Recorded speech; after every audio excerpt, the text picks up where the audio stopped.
Hi everyone, my name is Matt and I'm one of the team here for Moving Parts Arts, and this is the Meet the Puppeteer series where we kind of get a bit more of an intimate conversation with some of the puppeteers about their practice and give you the chance to ask some questions as well. Delighted to have Carolyn with us today. So please join me in welcoming Carolyn. Thank you. And remind me of the name of your company as well, Swallow's Wings Puppetry. Swallow the Wings Puppetry. Yeah. Of London. Yeah, the company is based in London. And what I would love to start by asking is, you know, the formation of this company and your show that you performed here today, but what's the story of how you started in puppetry up until this point of creating this piece and developing this work? Yeah, so I have had a very late start because I had children and I was a teacher.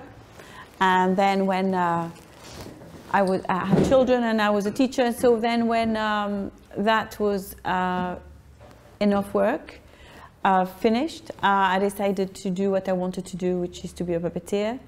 And so, because I'm passionate about puppetry, so that's how I started. I was in a primary school. I was studying French and arts.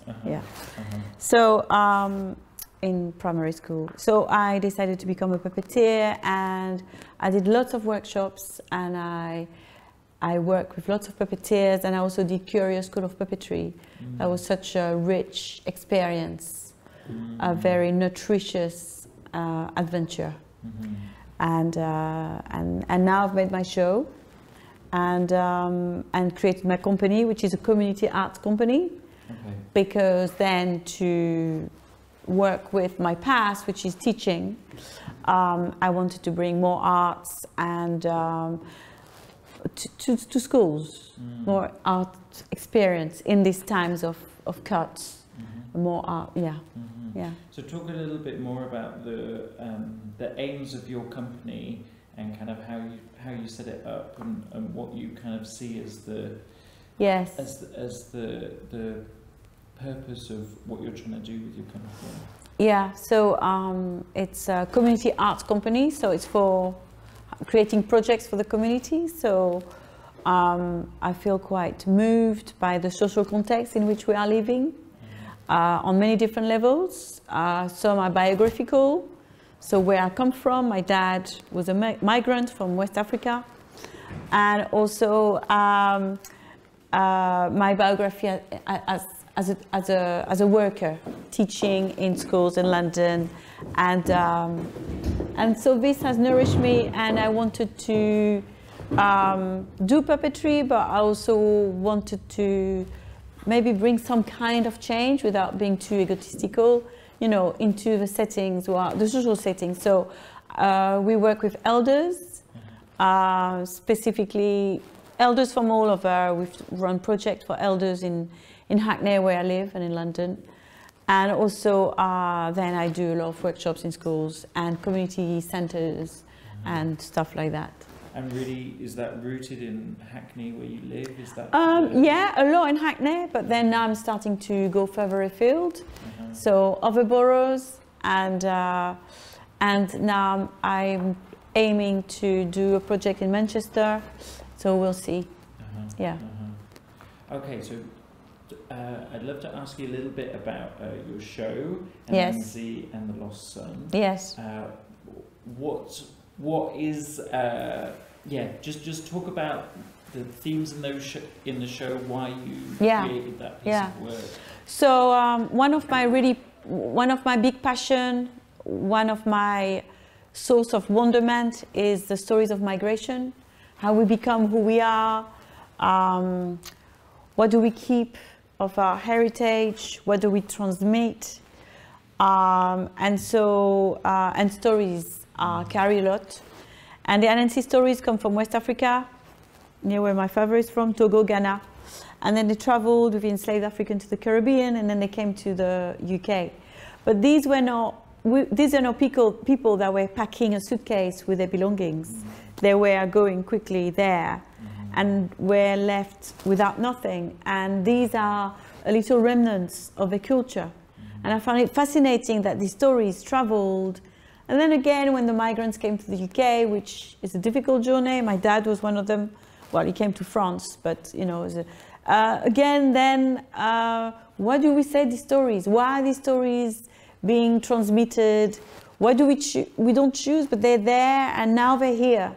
And what do they bring us? So I have a real respect, love for these stories. So that's why I chose one of those stories, because of a fascination with the journey. And then we run a project in Hackney where I toured in a lot of elders lunch club, and then we realized that everyone has that migration. Like you might come from the countryside to the city, you know, with the Industrial Revolution. You might be London-born generation. You might come, and it's that richness of experience and adapting and transforming, and who do we become?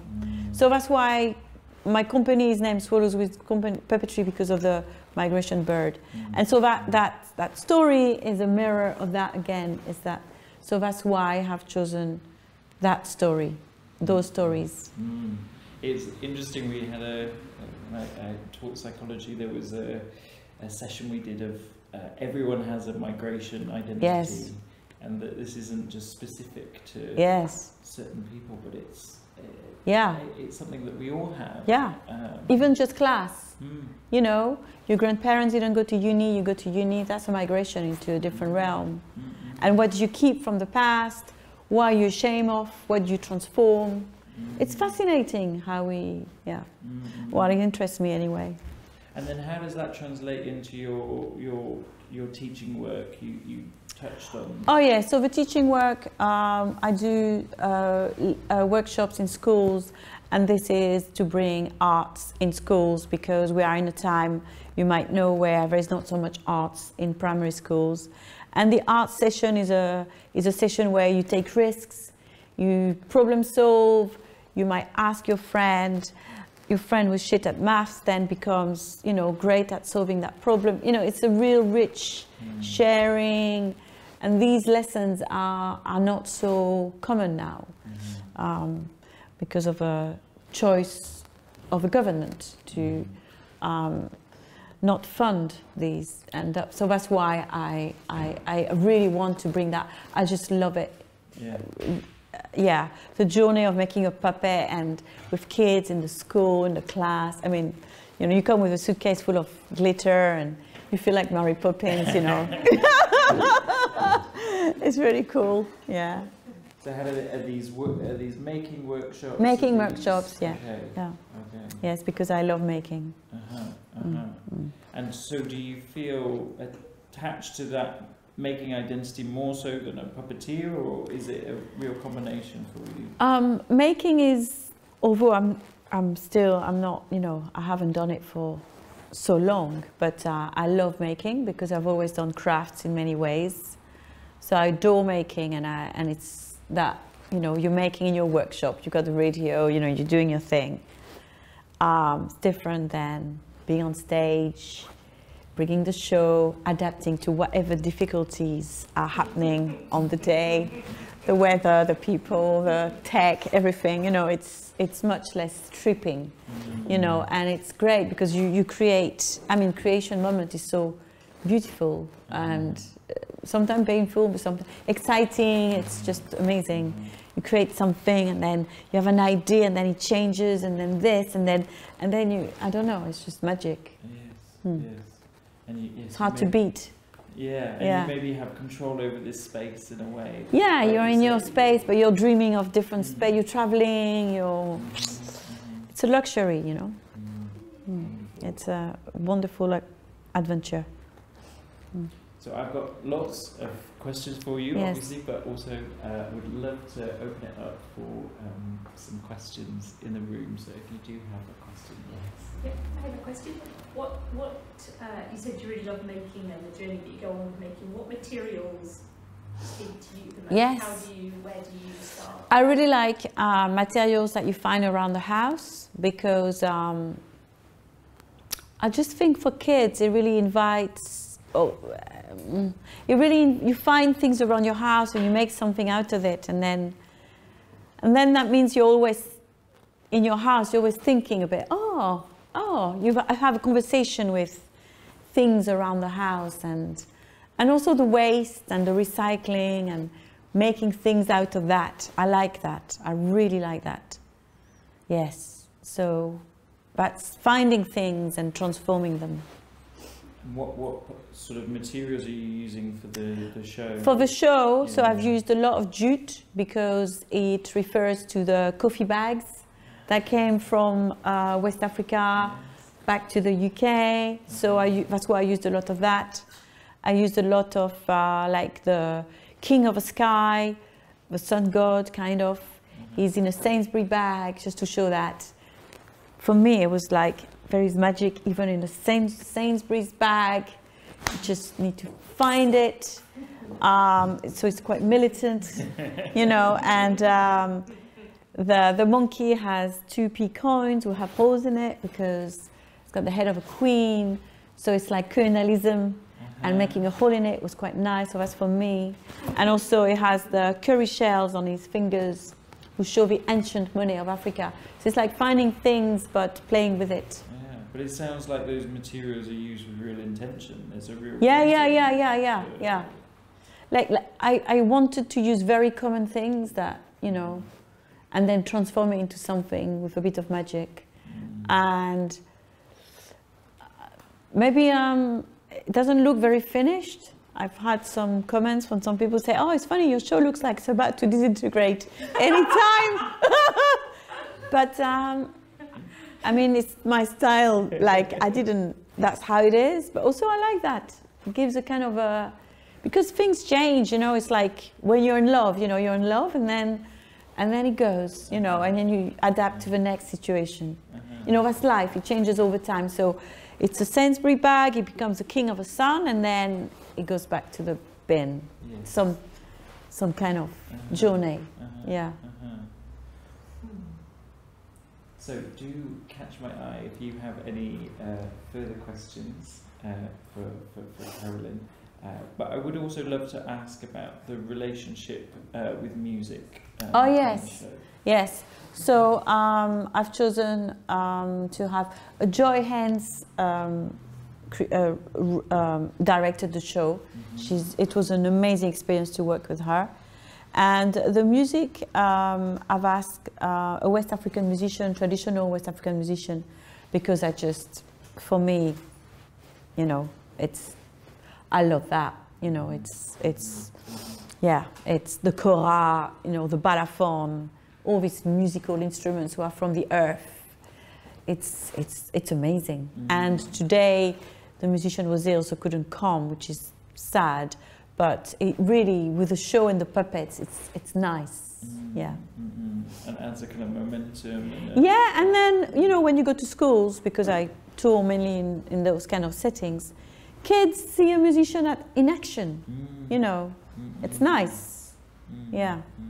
And then what about the relationship with other artistic forms? So you say that you use spoken word in the piece as well. Yes.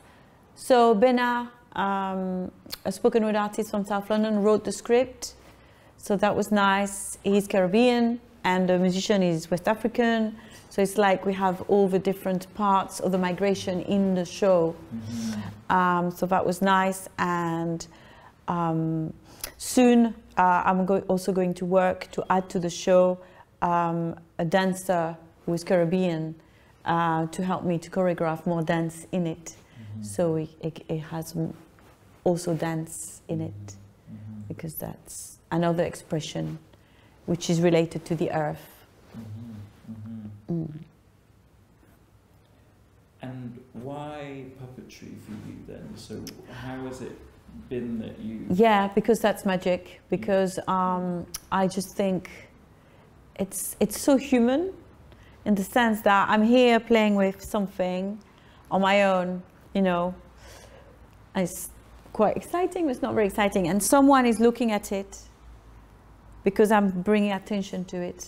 So we're co-creating a moment here that we're both playing. It's nothing to do with reality, and so that's magic. And then the objects maybe retain some of that quality later when it's picked up again. And I think that's a high form of human way, that we can be so different and we don't know who we are, but we come and we co-create something that have both some meaning for each other.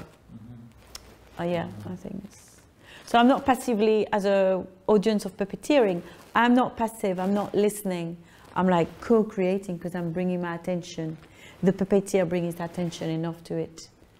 And everyone has seen some amazing puppetry, and when it's like that, it's just magic. Yeah. Okay, any other questions there for Carolyn? Do you have one? I suppose, do you have any sort of favourite subject to make? And if you don't, then is there anything in particular that you haven't made yet that you'd really want to in the future? Thank you. Yes.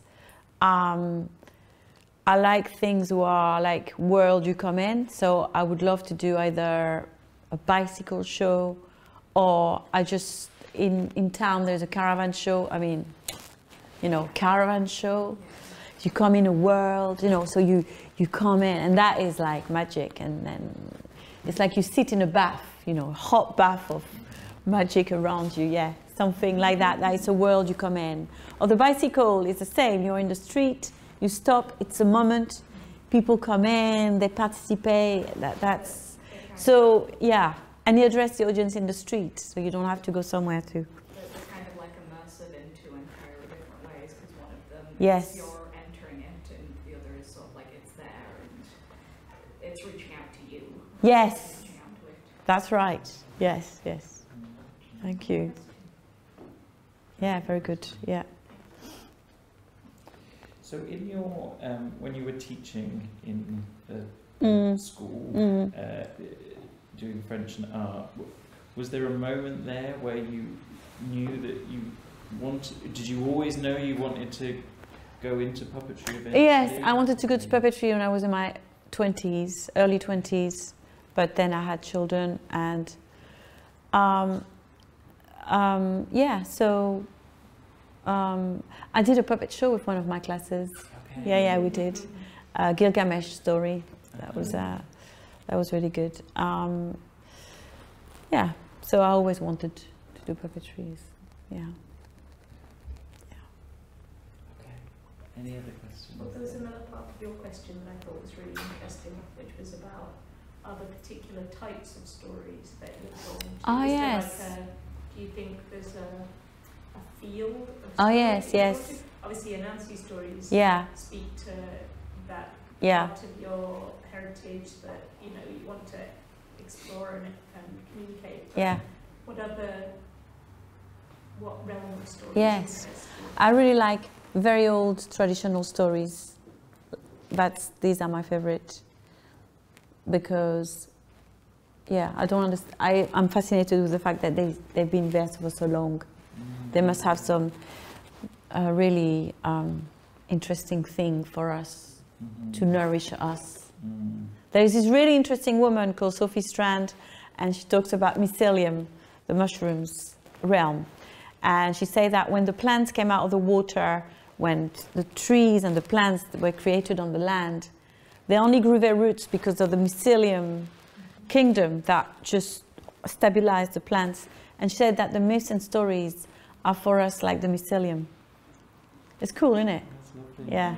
Yeah. So, ancient stories.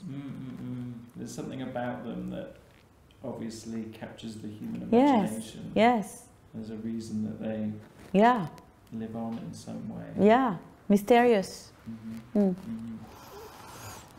So, Okay. Great. great to have you all here. Any other questions, do catch Carolyn, but just to wrap up, I'd love you to talk just briefly about where you're going to go with your company next. Oh. What plans you have. Yes. Any things to look out for. Yes, well, I'm continuing the show. My idea is to tour it in West Africa, but we'll see. At the moment, I'm just doing a lot of funding applications. This is where I'm next. This is the life of it. So fun. Yeah. Okay, please join me in thanking Karen. Thank you. Thank you.